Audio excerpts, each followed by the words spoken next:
Mbola eo amin'izay vaovao ny tranga mpiara-monina izay hatrany dia nisy nanolana ny ankizy vavy 12 taona izay monina etsy Ambohipo ny 3 novambra 2024. Na olona mpiray-vodorindrina aminy eny Ambohipo ny zazavavy ray 12 taona.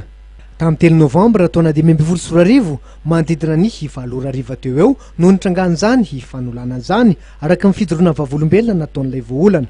Zato mpanjanona teo an-tokotaninay dia nisy lehilahy zay dia hozy izy avy izy fa misy mambereo izy zokinareo dia nentina an'izay dia tonga teo amin'ilay bara dia sitomina tsisy azany ao izy fa andao anaraka anahy dia nentiny teo amin'ny pepe.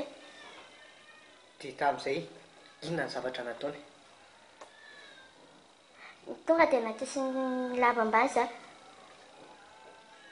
Dia nanararaotranao izy sa nataony inona? Ie, nanararaotra. Oviano zavatra io nitranga? Tamin'ny 3 novambra. Nisy ve fepetra na dingana nataonareo tao aorianan'izay tranga izay? Tsisy.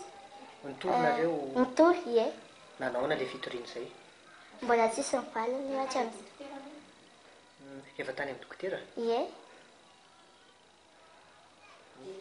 Tantara hoe nanaona ilay fitranga ilay tany amin'ny dokotera?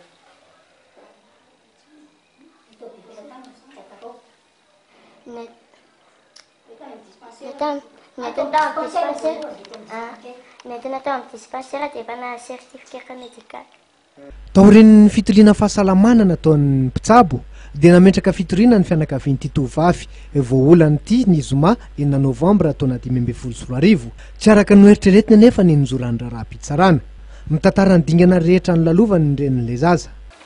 Tataony zany nandrahona anay mitoriana rehefa hitory fa za polisy fa za tsy matahotra. Zoma zany zay nametraka fitoriana dia avy eo zany talata taorianan'io zany zareo ny teny hoe amin'ny talata maraina zany polisy nakanazy taty an-tranony dia rehefa nakanazy taty an-tranony nefa ny polisy talata maraina dia talata ny arivany iny any ilay olona dia nitapaverina tao an-tranony dia nijanona elaela tao mihitsy zany ny polisy vao nitondra anazy nivoaka dia nefa ny arivany eo any izy dia nitapaverina taty an-tranony ilay olona dia nanao fitoriana ihany zay dia rehefa tonga niakatra parquet zany zay tamin'ny tsy tadidiko dia 17 zany zay niakatra parquet dia tao amin'ny ankety faharoa zany izy dia efa nahazo fahafahana vonjy maika ilay olona.